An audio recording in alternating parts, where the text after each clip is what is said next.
안녕하십니까. 지역사회복지론 핵심 이론 강의 들어가도록 하겠습니다. 2교시의 마지막 세 번째 영역이 지역사회복지론인데요.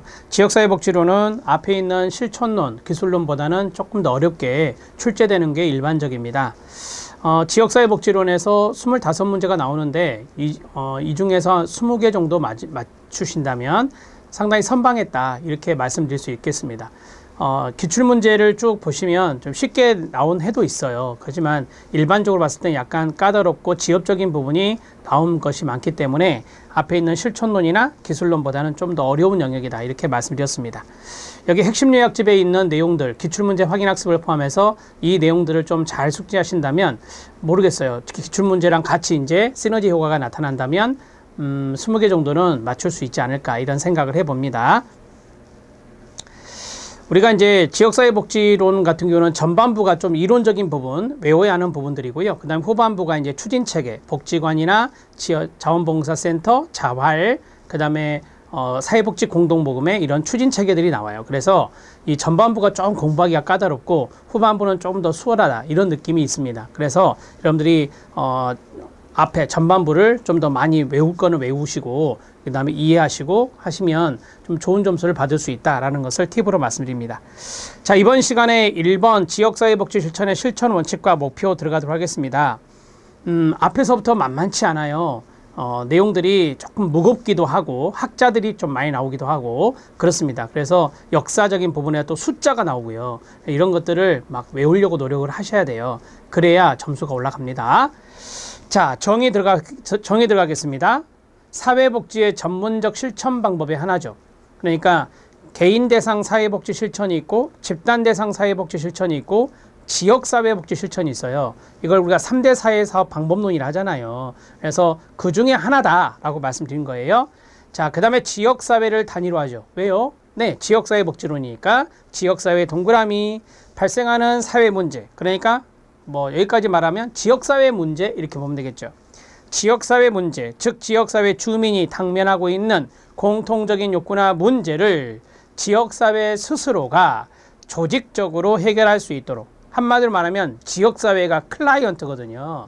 그래서 지역사회 스스로가 조직적으로 해결할 수 있도록 도움을 주는 기술과 실천 방법, 이게 바로 이제 지역사회복지 실천의 정의다, 이렇게 말할 수 있습니다. 지역사회 조직, 이걸 지역사회 복지 실천이라고 해요. 자, 지역사회 조직의 핵심 요소는 조직적인 문제 해결을 위해서 욕구와 자원 간의 효율적인 결합, 조정과 주민과 집단 간의 자주적인 협력 관계를 확립하는 일이다라고 했습니다. 지역사회 욕구가 있을 거 아니에요. 뭐 주민의 욕구를 합시다. 자, 그 다음에 자원들이 있겠죠. 이걸 잘 결합하는 게 중요하다. 그래서 지역사회복지에서는 자원 연계가 정말 중요한 거예요. 사례관리에서 배운 것처럼. 그 다음에 조정이 필요해요. 이 조정이라고 하는 것은 대개 지역사회 자원이 들어갈 때 중복될 수 있거든요. 그러면 이제 중복되는 부분들을 조정해내야 되는 것이고요. 그 다음에 또 조정이라고 하는 것은 우리가 주민들의 어떤 갈등이 있을 수 있거든요. 이때 또 조정이 필요한 거고요. 그래서 주민과 집단 간의 어떤 자주적인 협력, 이건 자주 필요 없고 그냥 협력을 하시면 돼요. 협력. 그래서 이 주민과 주민 간의 협력도 상당히 중요한 거다. 그래서 협력이라든지 조정이라든지 자원과 결합한다든지 이런 것들이 지역사회복지 실천에서 중요한 요소들이다. 핵심적인 요소들이다. 이렇게 말씀드릴 수 있는 거예요. 자, 실천 원칙이 나와 있습니다. 그 자리에 살짝 별표 하나 치시면 돼요. 지역사회 자주성을 중시한다. 지역사회 자주성 중시는 지역사회가 클라이언트니까 지역사회의 어떤 자기결정이라는 것도 중요하다라고 하는 거죠. 과정지향의 원칙, 오른쪽에 쓰세요. 오른쪽에다가 결과 지향. 결과를 지향하는 것이 아니라 과정을 지향하는 것이다. 지역사회복지 같은 경우는 이제 장기적인 접근이 많거든요. 그래서 우리가 이제 프로세스가 중요하다, 이렇게 말을 하죠. 조정의 원칙은 앞에서 말씀드렸고, 합의의 원칙, 능력 부여자로서의 원칙입니다. 자, 그 자리 오른쪽에 써주세요. 능력 부여자는 사회복지사의 역할상입니다. 사회복지사의 역할상, 능력 부여자로서의 원칙이다. 길게 쓰면 이렇게 쓸 수 있어요. 한마디로 말씀드리면 지역사회복지사는요, 지역사회의 역량을 강화한다라고 하는 거죠. 지역사회의 역량을 강화한다. 능력 부여가 바로 권한 부여, 임파워먼트거든요. 그래서 지역사회 역량을 강화시키는 것이 바로 사회복지사의 역할이구나, 이렇게 정리할 수 있습니다. 자, 이념입니다. 별표 하나. 여기서 시험 문제 출제된 것이 있습니다. 다 나온 건데요. 거기 2번 별표, 2번이 틀리게 나온 건데 그걸 제가 고쳐놨죠. 탈시설하는 무시설주의를 지향하는 것이다, 이렇게 나왔어요. 틀립니다. 무시설주의가 아니라 시설보호와 함께 실시하되 지역사회 보호를 지향하는 겁니다. 지역사회 보호 지향의 밑줄. 탈시설하는 지역사회 보호거든요.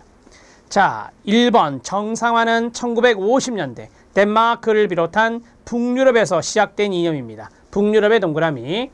이제 덴마크, 스웨덴 이런 나라들이 북유럽 국가들이잖아요. 거기에서 이제 이 정상화, 노멀라이제이션이라는 것을 이야기했죠. 대표적인 사람이 뱅크 미켈슨, 그 다음에 니누에, 이런 학자들이 여기에 들어갑니다. 탈시설화 말씀드렸고요. 네트워크가 있습니다.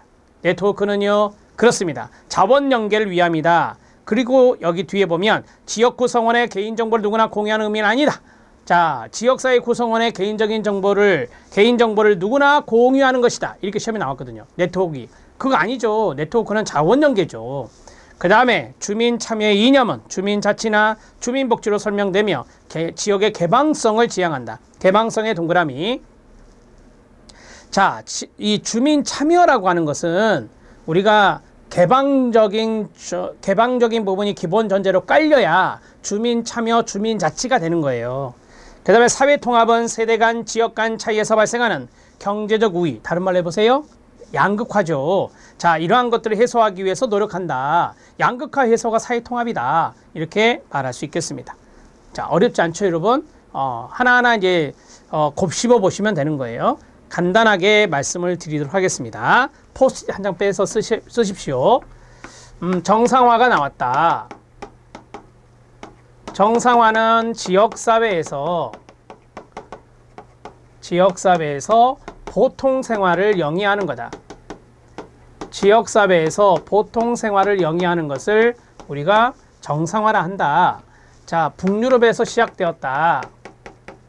자, 북유럽 국가의 대표적 나라가 덴마크, 스웨덴이라고 그랬죠. 1950년대. 자, 이 정도만 정상화를 알아놓으시고요. 자, 그 다음에 탈시설화가 나왔는데 여기와 연결되는 게 탈시설화예요. 그래서 탈시설화와 관련되어서 정상화가 강조되었거든요. 그래서 탈시설화는 지역사회 보호를, 지역사회에서 보통생활을 영위하는 거니까 지역사회 보호를 지향하는 거다. 지역사회 보호를 지향하는 것이 탈시설화다, 이렇게 말씀드릴 수 있습니다. 자, 그 다음에 정상화가 되잖아요. 그러면 이제 사회통합의 기반이 되는 거예요. 사회통합의 기반이 바로 정상화예요. 이렇게 정리할 수 있죠. 자, 사회통합이라고 하는 것은 거기 나온 대로 세대 간의 격차, 그 다음에 지역 간의 격차, 이런 경제적 우위를 해소하는 거다라고 했잖아요. 경제적 우위 하면은 이제 양극화라고 하거든요. 이런 부분들을 해소하는 노력이 바로 사회통합이다, 이렇게 정리할 수 있어요. 자, 이 정도만 알아놓으시라고요. 정상화, 탈시설화, 사회통합, 이게 서로 연결되는 이야기예요. 시막스. 자, 지역사회에 대한 학자들의 견해가 나옵니다. 1번부터 6번까지 쭉 나왔잖아요. 이거 다 시험에 나온 것들이에요. 자, 그러면 로스 하면 뭐가 중요하냐? 지리적 지역사회와 기능적 지역사회, 그 자리 밑줄 치면 돼요. 지역사회를 지리적으로, 기능적으로 구분한 사람이 바로 로스구나, 이렇게 생각하시면 됩니다. 자, 그러면 기능적인 지역사회가 나왔죠. 기능적 지역사회. 지리적은 알겠는데 기능적 지역사회는 뭐냐? 공통의 관심과 이해관계를 가진 공동체를 말합니다. 그거를 기능적 의미의 지역사회라고요. 예로 들어서 사회복지에 관심이 있고 사회복지에 이해관계를 가진 공동체가 사회복지계라고 합니다. 교육계, 문화계, 사회복지계 이런 것들이 다 기능적 지역사회라고 말한다. 이 기능적 지역사회와 지리적 지역사회로 나눈 사람이 로스입니다. 자, 맥키버. 자, 맥키버는 공동생활권 그 자리 밑줄. 인간의 공동생활이 영위되는 일정한 지역을 공동생활권으로 설명했다. 그래서 지역사회는 공동생활권이다. 이렇게 말하는 사람은 맥키버. 자, 그 다음에 워렌입니다.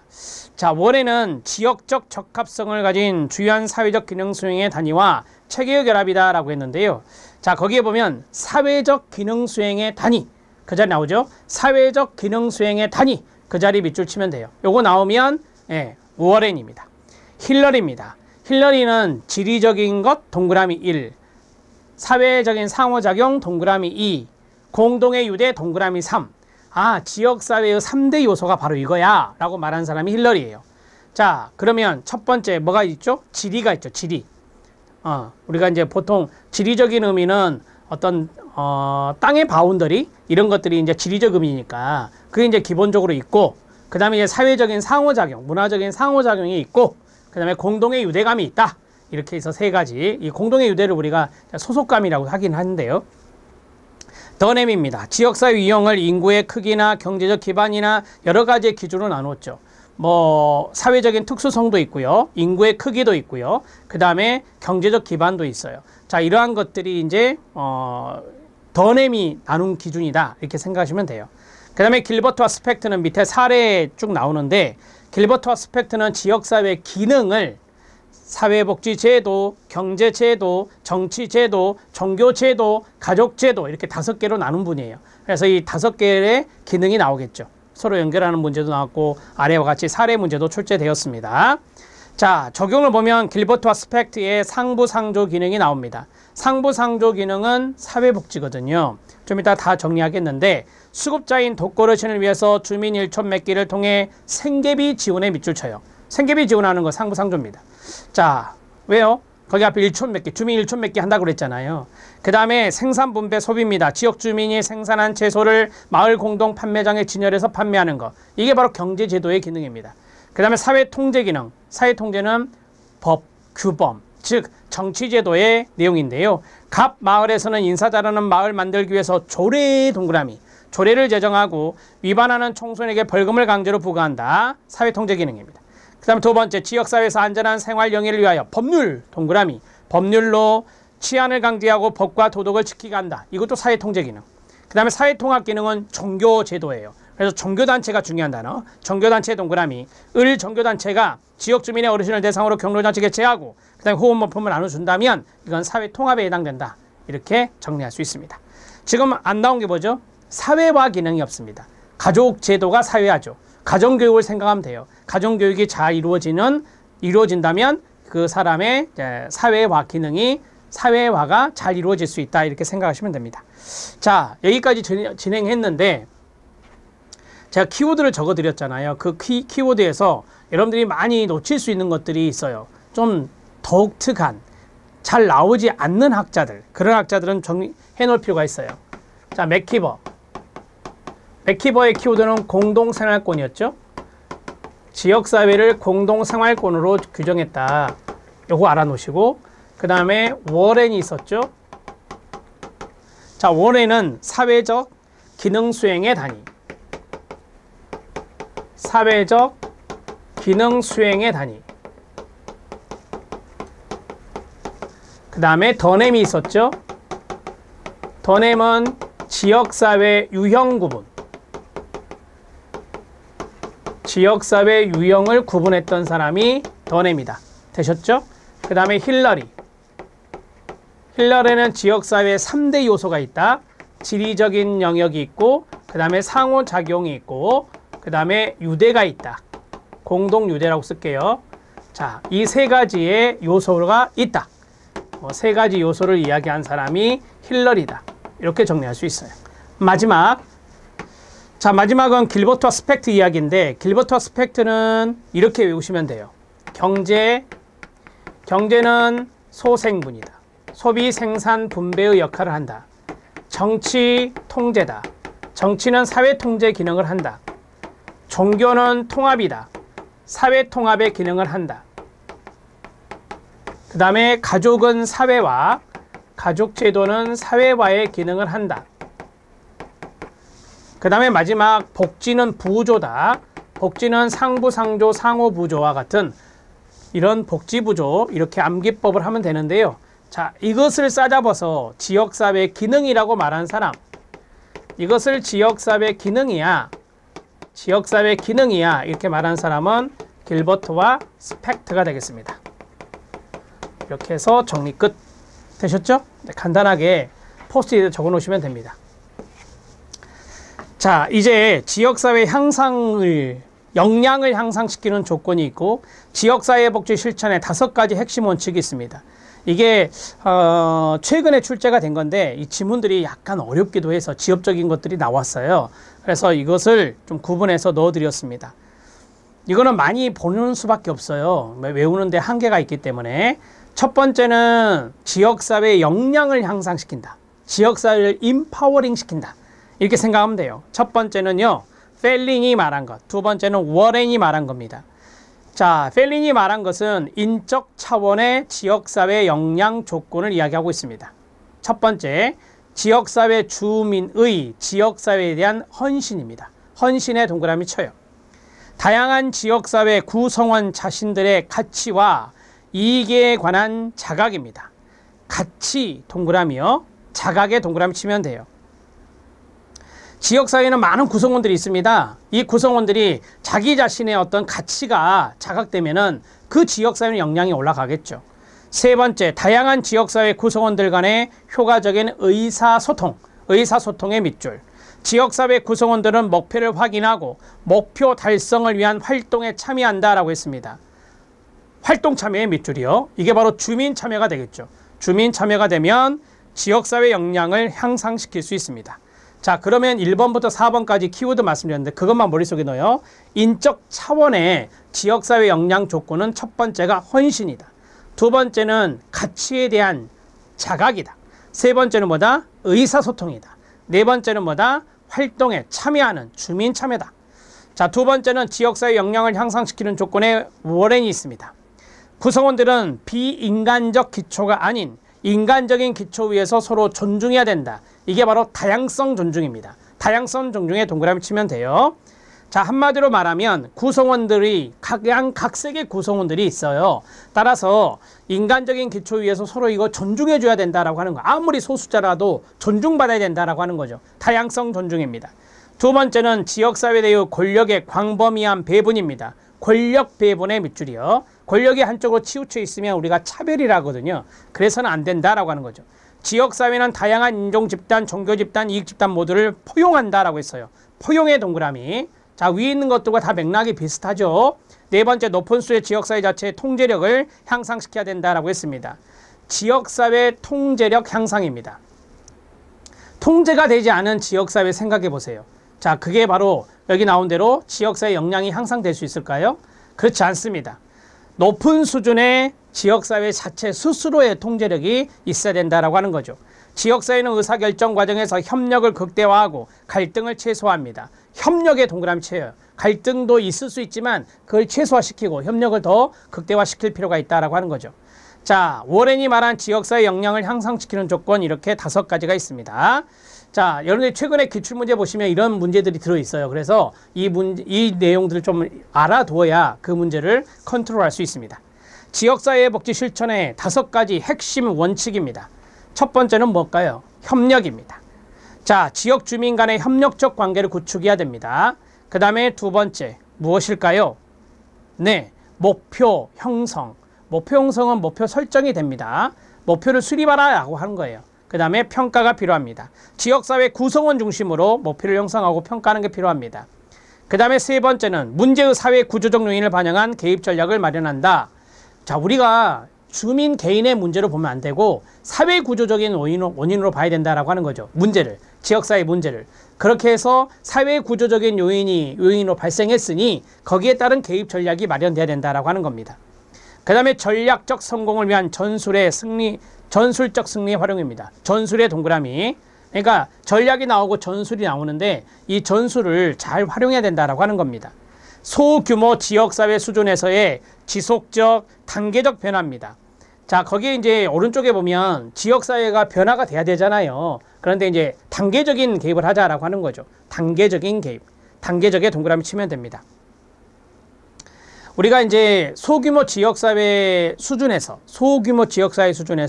단계적으로 변화를 이끌어내고 지속적으로 변화를 이끌어내자라고 하는 것이 지역사회 복지 실천의 원칙에 해당됩니다. 자, 내용이 그리 쉽지 않다고 제가 미리 말씀드렸잖아요. 이건 자주 보실 수밖에 없어요. 그런데 이제 우리가 시험 문제 볼 때, 이건 아닌 것 같은데, 어떤 걸 지향해야 되는데 지양이라고 나와요. 그럼 이건 아니다.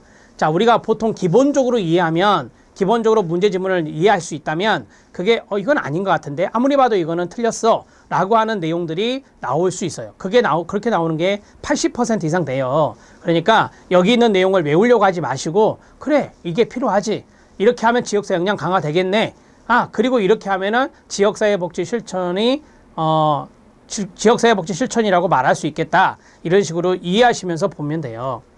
자, 예를 들어서 지역사회 복지 실천의 5가지 핵심 원칙에서 3번 봐보세요. 문제의 사회 구조적 요인을 반영한 이라고 했잖아요. 여기에서 만약에 문제의 개인적 요인을 반영한, 사회 구조적인 요인이 더 중요하잖아요. 사회적인 측면에서 바라보는 게 더 중요한 거라고요. 그래서 문제의 개인적 요인을 반영한 개입 전략 마련, 이렇게 하면 이거는 의심해 봐야 돼요. X가 되죠. 이렇게 정리를 하시라고요. 자, 밑에 기출문제 확인학습입니다. 학자가 또 나와요. 자, 거기 보면 유엔의 지역사회 개발 원칙 중에 하나는, 유엔은 국제연합, 자조적인 프로젝트의 효과를 위해 정부의 적극적인 지원을 받아야 한다는 것이었다. 자조의 동그라미요. 정부 지원의 동그라미요. 자, 자조적으로 프로젝트의 효과를 위해, 자조적인 프로젝트의 효과, 이거는 자조적으로 우리가 자발적이라고 말할 수 있거든요. 그래서 이러한 자발적인 측면을 하는 데 있어서 정부가 아낌없는 지원을 해야 된다라고 이 유엔은 이야기하고 있다. 더nem은 사회복지기관은 조직 운영과 실천을 민주적으로 해야 된다고 했다라고 했습니다. 사회복지기관의 민주적 운영입니다. 자, 오른쪽에 쓰세요. 더햄이라는 학자가 이야기한 거죠. 사회복지기관의 민주적 운영. 지금 여기 더햄이 말한 지역사회 유형 구분은 또 별개입니다. 사회복지기관을 민주적으로 운영하자. 이거를 이제 이야기한 분이 더햄이다 이거죠. 그 다음에 로스는 이제 추진회가 있어요. 그러니까 지역사회에 많은 지역 주민들의 불만이 있을 거 아닙니까? 그러면 그게 문제가 있다는 거거든요. 그러면 그 문제를 해결하기 위해서 주민들이 자발적으로 모임을 구성하는데 그게 바로 추진회라고 명명했어요. 로스는 추진회 활동 초기에는 소수 집단을 위한 사업부터 전개하는 게 아니라, 끊어요. 이게 이제 틀린 답이었는데, 초기에는 소수 집단을 위한 사업부터 전개한다, 이렇게 이제 나왔죠. 근데 그게 아니라 지역사회 주민들로부터 지지를 받을 수 있는 목표와 운영 방법을 가져야 된다고 했습니다. 그러니까 초기는 추진의 사람들의, 주민들의 모임이 잘 이루어져야 되잖아요. 그래서 주민들로부터 지지를 받을 수 있는 그런 목표, 운영 방법, 그걸 지니고 있어야 된다는 거예요. 자, 4번 맥닐. 자, 맥닐은 지역사회가 자기결정의 권리가 있어 자발적인 사업 추진은 거부해야 된다고 주장하지 않았습니다. 다만 존스와 디마치는 지역사회는 자기결정의 권리를 갖는다. 그리고 강요에 의한 사업 추진은 거부해야 된다고 주장했습니다. 그러면 자기결정의 권리가 있어서 자발적인 사업 추진을 거부해야 된다고 주장한 사람 누구다? 존스와 디마치다. 맥닐이 아니다. 이것도 이제 시험에 나온 거예요. 그냥 지역적이다라고 말씀드렸잖아요, 제가. 자, 그 다음에 월에는 지역사회 조직 사업의 주요 특징으로 가로 폭넓은 권력 분산, 동그라미 1, 위에서 했던 거. 자, 위에서 저기 지역사회 역량을 향상시키는 조건에 월엔이 있었잖아요. 거기에 보면 권력을 분배해라 그랬잖아요. 자, 권력 분산, 동그라미 1, 인격적인 관계, 동그라미 2. 인격적인 관계가 뭐죠? 그렇죠. 인간적인 기초 위에서 다양성을 존중하는 거. 그 다음에 동그라미 3, 다양한 집단을 뭐 하자? 포용하자 그랬잖아요. 자, 위쪽에 방가루 2번에 포용이 3번에 있잖아요. 그 다음에 자율권의 충분한 보장, 동그라미 4. 자율권의 충분한 보장은 어느 정도의 통제력을 갖추면서 지역사회가 높은 수준의 통제력을 갖는다는 것은 중앙정부로부터의 통제가 아니라 지역사회 자체적으로 통제를 갖는 거니까 자율성을 보장하라 그 말이에요. 하나, 둘, 셋, 넷, 네 번째까지 했고 마지막은 갈등의 최소화다. 동그라미 5. 자, 위에서 그랬죠. 협력을 극대화시키고 갈등은 최소화해라. 이렇게 5가지가 나왔던 겁니다. 자, 1번부터 5번까지 진짜 어렵죠. 최근에 이게 출제가 됐는 건데 여러분들이 뭐 이것은 자주 보실 수밖에 없어요. 여기서 제가 2가지만 정리하고 넘어갈 건데요. 거기 이제 맥닐하고 존스와 디마치 있는 거 있었잖아요. 자, 요거 부분은 이렇게 정리하시면 돼요.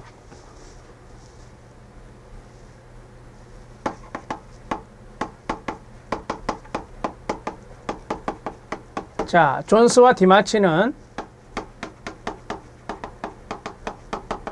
지역사회의 자기결정권을 주장했거든요. 자기결정권을 존중해야 된다라고 했어요. 자, 그러면 이 말은 뭐냐면 스스로, 지역사회 스스로 선택하고 결정하는 것이다 라고 했죠. 그래서 강요에 의한 사업 추진은 강요한 사업 추진은 거부해야 된다. 똑같은 맥락에 생각하시면 된다고요. 여기 이제 존스와 디마치가 이야기한 거다라고 보시면 되고요. 자, 시험에는 맥닐로 나왔다라고 하는 거예요. 맥닐로 나왔다. 자, 맥닐이 아니다라고 하는 거죠. 여기 이제 하나 정리할 거고, 그 다음에 워렌이요.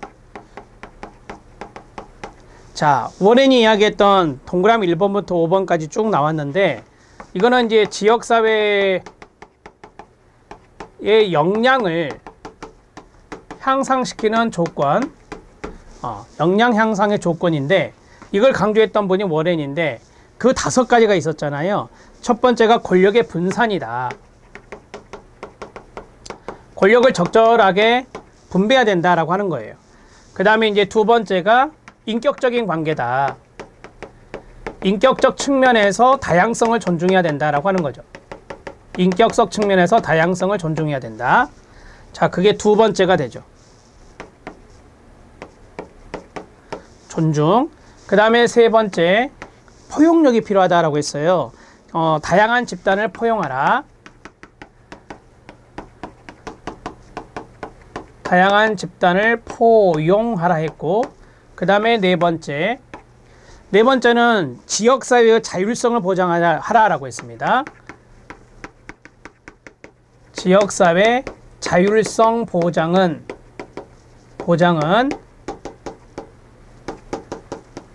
자체적으로 통제 능력을 향상시키는 겁니다. 지역사회 자체적으로 통제 능력을 향상시키는 거다. 이렇게 정리하고, 마지막 5번째는 갈등을 최소화하라 했어요. 갈등의 최소화. 이런 식으로 5가지 정리해 놓으시면 돼요. 자, 요 2가지 놓치지 말고요. 알아두셔야 됩니다. 자, 넘어가셔도 됩니다. 이제 한국의 지역사회 복지 역사입니다. 한국의 지역사회 복지 역사. 거기에다 쓰세요. 숫자 외울 것이라고 쓰세요. 숫자 외울 것. 자, 숫자 외울 것은 대개 어느 정도냐면 정착기 나오죠. 정착기. 왼쪽에 보면 정착기, 별표 하나, 발전기 나오죠. 별표 둘. 최근의 역사가 잘 나오니까 발전기가 조금 더 중요해요. 자, 형성기 50년대에서 70년대, 정착기 80년에서 90년대 초반, 발전기는 90년대 초반 이후부터 현재까지인데요.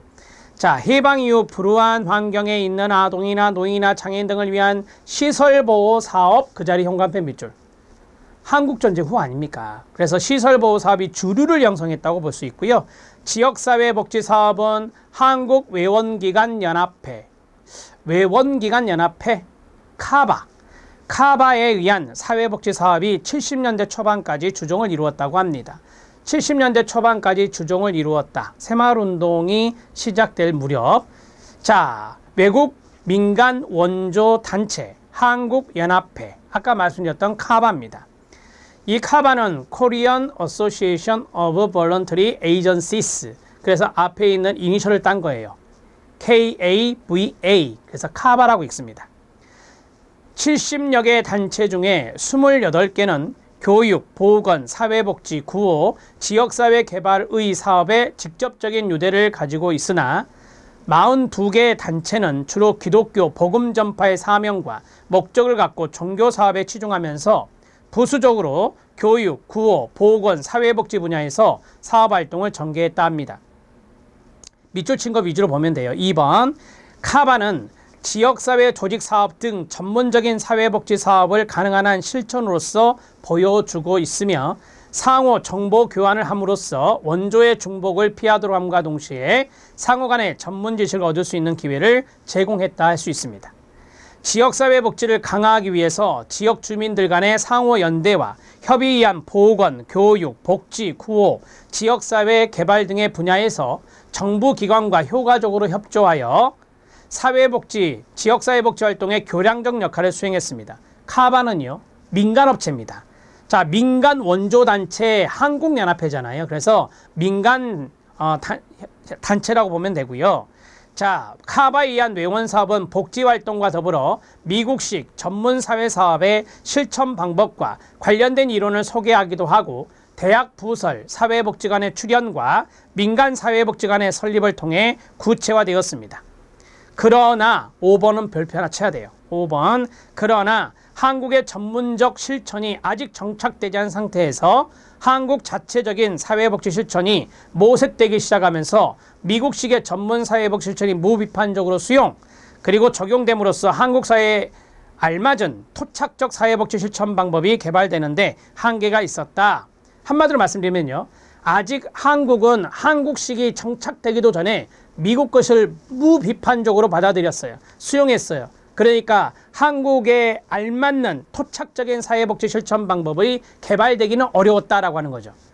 이해되시죠? 네, 이런 이야기를 저도 이제 학부 역사 수업에 많이 들었어요. 그러니까 우리나라가 1950년대 이후에 이제 앞에서 4번에 말씀드린 대로 미국식의 전문 사회 사업이 이제 들어오게 됐는데 그때는 우리나라가 너무 힘든 시기여서 우리나라의 자체적으로 한국식 모형이 정착되기도 전에 미국식의 전문 사회복지 실천 방법을 무비판적으로 수용해서 한국에 좀 이렇게 맞는 그러한 것들이 좀 빨리 이루어지지 못했다. 이런 것들을 들은 적이 있습니다.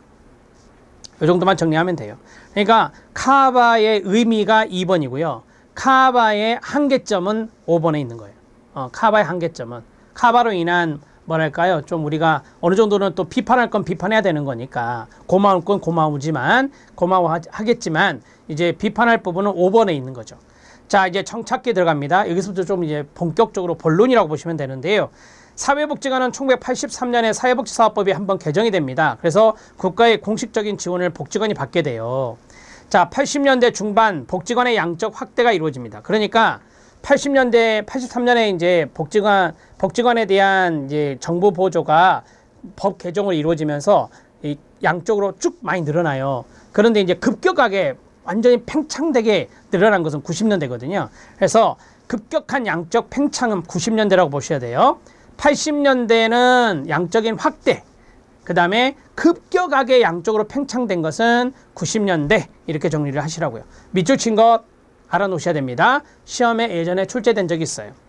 87년은 사회복지 전문요원 제도 도입했습니다. 지금의 사회복지 전담 공무원이에요. 그래서 사회복지 전문요원을 채용하죠. 임용이라 하죠. 공무원이니까. 이때 별정 7급이었거든요. 임용이 87년에 최초로 이루어집니다. 읍면 동사무소에 배치해서 지금의 국민기초 생활수급자를 중심으로 이때는 이제 생활보호 대상자라 했죠. 공공부 정부에 종사하게 되었습니다. 89년에는 사회복지관의 발전 과정에서 영구 임대주택 단지 내에 복지관이 설립됐다. 몇 년에? 89년에. 영구 임대주택 단지 내에 복지관 설립은 89년. 민간단체에 의한 사회복지관이 설립됩니다. 지역사회복지 실천 모델은 이제 다음 시간에 로스만 모델을 배우게 되는데 지역사회복지 실천 모델로서는 1970년대 새마을운동은요. 지역사회 개발 모델이에요. 지역사회 개발 모델로부터 지역사회 행동 모델로 점차 확대되는 경향을 띠기 시작했다. 그러니까 우리나라는 1970년대 새마을운동, 근면, 자조, 협동을 내세우면서 지역사회 개발을 강조한 지역사회 개발 모델로 시작을 했어요. 근데 지금은 지역사회의 어떤 이해관계가 충돌되면은 주민들이 액션을 하시잖아요. 그래서 사회행동, 지역사회행동 모델로 많이 이제 전환되어서 이루어지고 있죠. 자, 이제 발전기입니다. 발전기는 재가복지봉사센터 설치 운영. 이거는 이제 왼쪽의 특징, 오른쪽의 연도거든요. 이렇게만 보시면 돼요. 재가복지봉사센터 설치 운영 92년 별표. 보건복지사무소 시범사업은 1995년 이때 실패합니다. 세 번째 사회복지시설 평가 법제화 1997년 3번 별표. 4번 국민기초생활보장제도 시행 2000년 별표. 그 다음에 5번 사회복지사무소 시범사업 2004년 이것도 실패합니다. 사회복지사무소는 위에 있는 보건복지사무소 있죠. 그 연계선상에 있어요. 보건복지사무소가 95년이고 2004년에 사회복지사무소인데요. 이 사회복지사무소가 시험에 더 잘 나와요. 그래서 사회복지사무소 시범사업 5번 별표. 자, 이거 실패하고 나서 주민생활지원 서비스를 시행합니다. 주민자치센터를 만들어서 주민생활지원 서비스를 시행하는데요. 2006년입니다. 별표. 자, 7번 제1기 시군구 지역사회복지계획 수립은 2006년입니다. 지금 현재 4기 지역사회 보장계획으로 말이 바뀌었고요. 지역사회 보장계획으로 진행하고 있습니다. 제가 이거는 좀 이따가 프로세스 말씀드릴게요. 다음에 사회복지 통합관리망 따라하세요. 사통망 2010입니다. 오른쪽에 쓰면 돼요. 사통망 2010.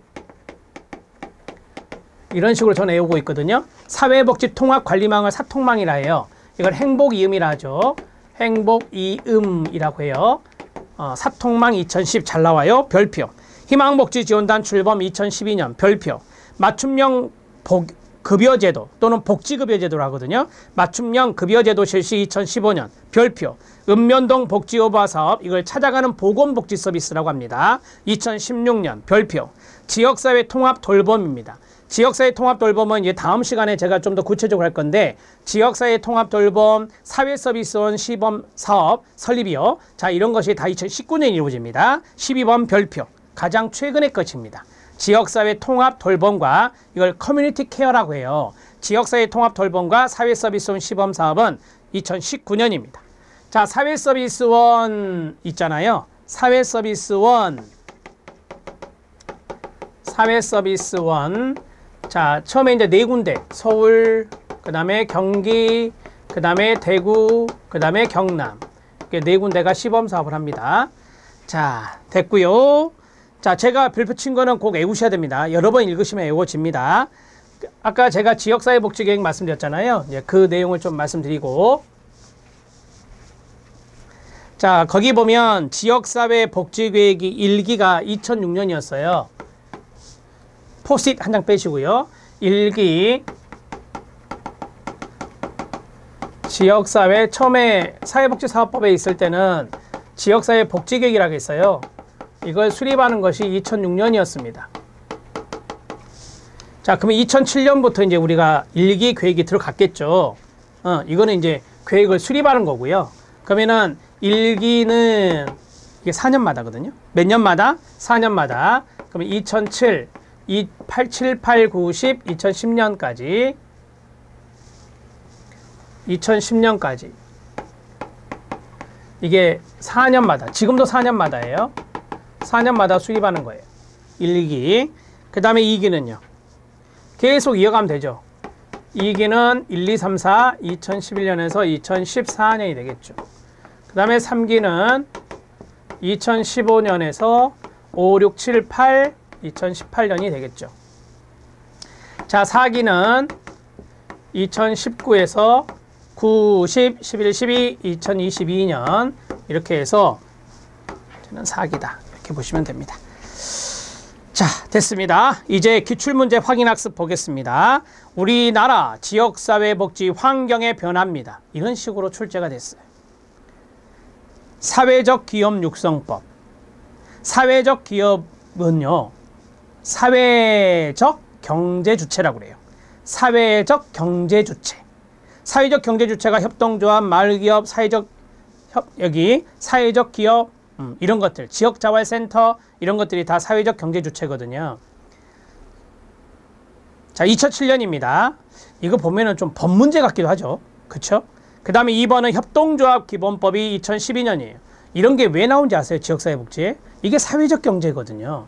1번과 2번이 사회적 경제라고요. 사회적 경제와 관련된 법이라고요. 그러니까 시험에 나오는 거예요. 정책이나 법령에서는 이런 거 안 나와요. 지역사회복지론에 되니까 나와요. 2007년은 사회적 기업 육성법 제정, 2012년은 협동조합 기본법 제정입니다. 2012년 사회복지사업법상 사회복지관의 사업 분야가 개편됩니다. 이건 나중에 사회복지관에서 사업할 때 나와요. 2012년에 전면 개편됩니다. 2012년에 사회보장 기본법상 사회복지 서비스와 관련 복지 제도를 사회 서비스로 변경합니다. 그러니까 사회 서비스, 사회보장 기본법의 사회보장이란 사회보험, 공공부조, 사회 서비스로 한다 이렇게 나와요. 근데 예전에는 사회복지 서비스와 관련 복지 제도로 한다 이렇게 나왔거든요. 근데 이 두 가지를 사회 서비스로 변경했다. 2012년에 여러 지방자치단체의 마을 만들기 또는 마을 공동체 만들기 지원에 관한 조례가 제정되고 있습니다. 마을 만들기 사업이라고 하죠. 우리가 마을 공동체 사업이라고 하는데, 자, 이러한 것들의 조례가 지금 여러 지자체에서 만들어지고 행해지고 있습니다. 자, 이 5가지가 시험 문제 나왔던 그대로 정리해 놓으시면 됩니다. 최근 지역사회복지 동향 여기까지 하고 다음 시간에 실력 따지기 들어갑니다. 사회적 경제가 대두됐다라고 했어요. 제가 아까 말씀드렸던 거. 사회적 경제가 대두됐는데 사회적 경제 주체라고 하거든요. 사회적 경제 주체에 사회적 기업이 있고 그 다음에 협동조합이 있고 사회적 협동조합도 포함됩니다. 사회적 협동조합도 있어요.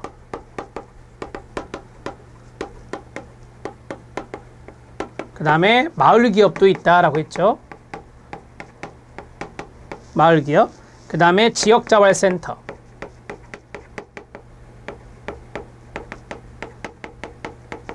등 이런 것들을 우리가 사회적 경제주체라고 합니다.